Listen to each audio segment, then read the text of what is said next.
Welcome students के study question marketing management question number 13 देखेंगे। Identify and explain the promotional tools of marketing mix which play a pervasive service and informative role and thereby link a business firm to its customer. तो देखिए, इसमें promotional जो tool होते हैं marketing mix के, उसमें personal selling जो है पॉइंट लेंगे, क्योंकि पर्सनल सेलिंग क्या होती है, इसमें जो एजेंट होता है वो डोर टू डोर बायर के पास जाता है और जो भी प्रोडक्ट होता है उसका ओरल प्रेजेंटेशन करता है और कस्टमर को उस प्रोडक्ट को खरीदने के लिए प्रेरित करता है। नंबर 14 देखेंगे। Identify and explain the marketing managerial philosophy which implies that product and service are bought not merely because of their quality and or brand name but because they satisfy a specific needs of customer। तो देखिए, इसमें marketing concept है ये आपका और इसमें सबसे पहला आएगा achieve its object of maximisation of profit by identify the needs of present and prospective buyer and satisfy them in an effective way. यानी जो हमारे प्रोस्पेक्टिव बायर्स हैं और जो प्रेजेंट बायर्स हैं उनकी नीड को आइडेंटिफाई करना और प्रॉफिट को मैक्सिमाइज करना। कस्टमर सेटिस्फिकेशन पर फोकस देना, because customer treated as the king of market, और जब तक हम कस्टमर को सेटिस्फाई नहीं करेंगे हम अपने बिजनेस को आगे नहीं बढ़ा सकते। 15 है you don't close a sale, you open a relationship if you want to build a long-term successful enterprise। Identify the communication tool used by the marketeer। अब देखिए, मार्केटियर के द्वारा जो टूल यूज होगा तो उसमें क्या है, पर्सनल सेलिंग इसमें आंसर होगा आपका। और जो पर्सनल सेलिंग है, पर्सनल सेलिंग में पर्सनल फॉर्म में क्या आता है, पर्सनल फॉर्म में आता है personal selling is a direct face to face dialogue. यानी इसमें क्या होता है, कस्टमर के साथ फेस टू फेस डायलॉग होते हैं और पर्सनली कस्टमर को किसी भी प्रोडक्ट को खरीदने के लिए इंड्यूस किया जाता है, प्रेरित किया जाता है। दूसरा, कस्टमर और जो सेलर होते हैं उनके बीच रिलेशन डेवलप होते हैं जिससे कि कस्टमर जो है उस प्रोडक्ट को खरीदने के लिए इजीली तैयार हो जाता है। नेक्स्ट देखेंगे, crackers limited a fire crackers manufacturing company launch some new products on the eve of Diwali which attracted many buyers to meet the increased demand. The company employed children from nearby village. Although the product was in great demand, appropriate safety warnings for use were not mentioned on the packets that led to many accidents. Identify and explain the important product related relation। अब देखिए, इसमें क्या है, इसमें product related जो decision है वो consider नहीं किया गया है, तो वो हमें लेबलिंग के थ्रू करना है। लेबलिंग में क्या आता है, प्रोडक्ट में क्या क्या मिक्सचर किया गया है, प्रोडक्ट किस डेट को मैन्युफैक्चर किया गया है, एक्सपायरी डेट क्या है, MRP price, inclusive tax, exclusive tax किस प्रकार उसकी प्राइस जो है उस पर मेंशन की गई है, वो सभी उसमें दिया जाता है। तो ये किस में आता है, लेबलिंग में आता है। ABC Crackers Limited, a firecrackers manufacturing company, launched some new product on the eve of Diwali in the market, which attracted many buyers. To meet the increased demand, the company employ people from nearby village where there is a lot of unemployment. Because of the good behavior of the management with the employees, more and more people wanted to join company. As the product were in great demand in market, a competitor limited the products of the competitor was not accepted by the consumers as it was a status symbol to buy the products of ABC Cracker Limited because of their quality. Identify and explain the product related decisions. तो देखिए product related जो decisions हैं, customer cracker ABC cracker के product को prefer कर रहे हैं quality and brand name के आधार पे, क्योंकि जब क्वालिटी मेंटेन होती है और जो ब्रांड नेम है उसके आधार पे जो हमारे कस्टमर है वो किसी भी प्रोडक्ट को चूज करते हैं। Energy drinks India limited have scanned a profitable opportunity for marketing of soft drink with Indian traditional flavours.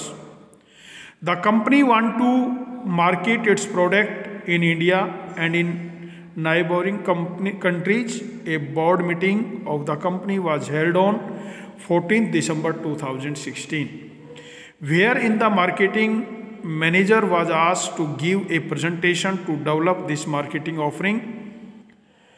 For this, it was also decided to set up its manufacturing unit in village of Bihar.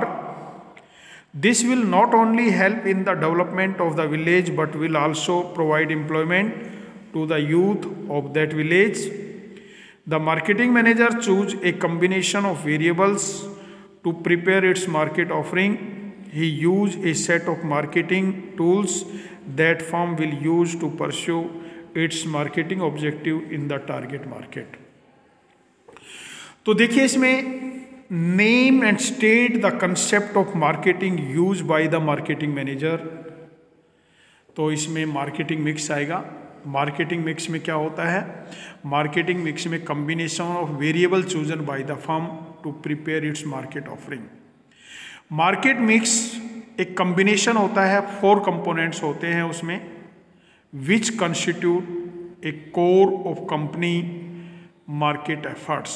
और इसमें जो elements होते हैं वो होते हैं product, price, place और promotion. क्या होते हैं, product, price, place and promotion.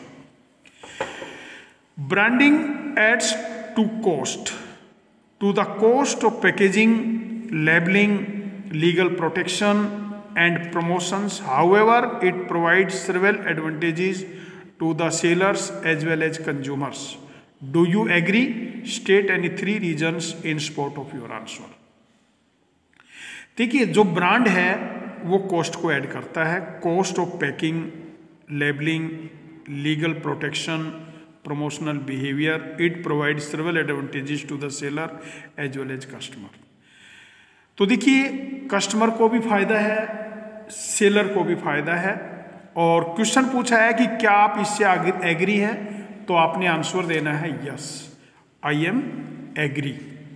तो इसमें एग्री है तो आपने अब अपने रीजन देने हैं। तो पहला रीजन है कि ब्रांड नेम से प्रोडक्ट का आइडेंटिफिकेशन हो जाता है, जिससे कि कस्टमर को प्रोडक्ट परचेज करने में कोई प्रॉब्लम क्रिएट नहीं होती है। जो ब्रांड नेम होता है वो प्रोडक्ट की क्वालिटी को इंश्योर करता है। और तीसरा होता है कि जो ब्रांड नेम होता है वो स्टेटस सिंबल होता है और कंज्यूमर उस ब्रांड को खरीदकर अपने आप को प्राउड फील करता है। तो ये जिससे कि उसका जो लेवल सेटिस्फेक्शन है वो सेटिस्फाई हो जाए वो।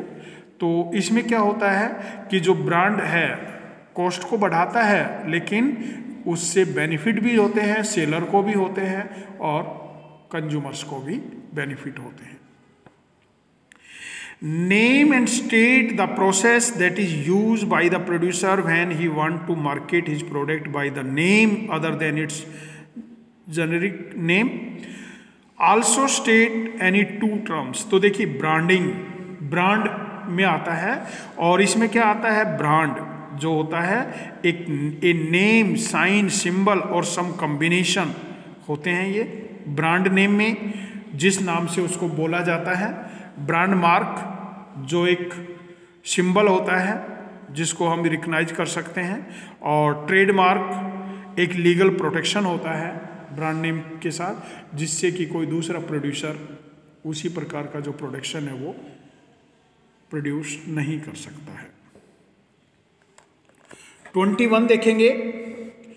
गिनिका, Tanish and Rohit were friends from college day and now they are doing different kinds of business. They regularly meet and discuss their business ideas and exchange notes on customer satisfaction, marketing efforts, product designing, selling techniques, social concern, etc. In one of such meetings, Ganika drew the attention of Tanish and Rohit towards the explanation of consumers. She told that most of the sellers were exploiting the consumers in various ways and were not paying attention towards the social, ethical, and ecological aspects of marketing. Whereas she was not doing so, Tanish told that they were under pressure to satisfy the consumer, but stated that the consumers would not buy or not buy enough unless they were adequately conceived and motivated for the same. तो देखिए आगे है इसमें, Rohit stress that the company can not achieve the objective without understanding the needs of the customers.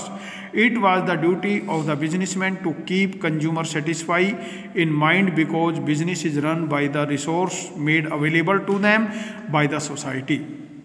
He further stated that he himself was taking into consideration the needs of the customers. Identify the various types of thinking that guided Ganika, Tanish, Rohit in the marketing efforts of their business. Also state one more features of the various types of thinking. तो देखिए Ganika social concept की तरफ ध्यान दे रही है। तो social concept में क्या है, सोशल कंसेप्ट में होता है कि कंज्यूमर्स जो है हमें लॉन्ग टर्म अगर बिजनेस को आगे बढ़ाना है तो हमें कंज्यूमर्स और सोसाइटी दोनों को ध्यान में रखना है, नंबर 1। नंबर 2, जो भी अगर हम बिजनेस के ऑब्जेक्टिव को अचीव करना चाहते हैं तो कंज्यूमर्स को एक बनाना है। तीसरा आता है कि अगर हम प्रॉफिट अर्न करना चाहते हैं तो कंज्यूमर सेटिस्फेक्शन और उनका जो सोशल वेलफेयर होता है वो ज़रूरी होता है। और फोर्थ होता है जो मार्केटिंग एफर्ट्स हैं वो आइडेंटिफिकेशन से स्टार्ट होते हैं और टारगेट मार्केट तक और सोसाइटी तक जो हमारे एफर्ट्स हैं वो बने रहते हैं। तनिष सेलिंग कंसेप्ट को ध्यान में देता है। सेलिंग कंसेप्ट क्या कहता है फीचर्स में कि एग्रीगेसिव सेल्स एंड प्रमोशनल टेक्निक, यानी हमें सेल्स को किस प्रकार से बढ़ाना है। इसमें क्या होता है, सेल्स ऑफ एग्जिटिंग जो प्रोडक्ट है उसको आगे बढ़ाना है और प्रॉफिट को अर्न करना है सेल्स के वॉल्यूम को इंक्रीज करके। और मार्केटिंग के जो एफर्ट्स हैं वो क्या होते हैं, product in produce in the factory, यानी जो मार्केटिंग स्टार्ट होने के बाद जो प्रोडक्ट हैं वो प्रोड्यूस होने चाहिए। रोहित मार्केटिंग कंसेप्ट को ध्यान में देता है और मार्केटिंग कंसेप्ट क्या कहता है कि हमें कस्टमर को सेटिस्फाई करना है। जब तक हम कंज्यूमर्स को सेटिस्फाई नहीं करेंगे जब तक हम किसी भी मार्केट को अचीव नहीं कर सकते हैं और ना ही अपने बिजनेस को स्मूथली रन कर सकते हैं। बिकॉज नावाडेज बिजनेस जो है वो कस्टमर ओरिएंटेड बिजनेस है और जब तक हम कस्टमर को सेटिस्फाई नहीं करेंगे we are not able to run our business for a long time smoothly. ठीक है, तो ओके स्टूडेंट्स, ये आपने केस स्टडी क्वेश्चन लर्न करने हैं, एक बार देखो इनको।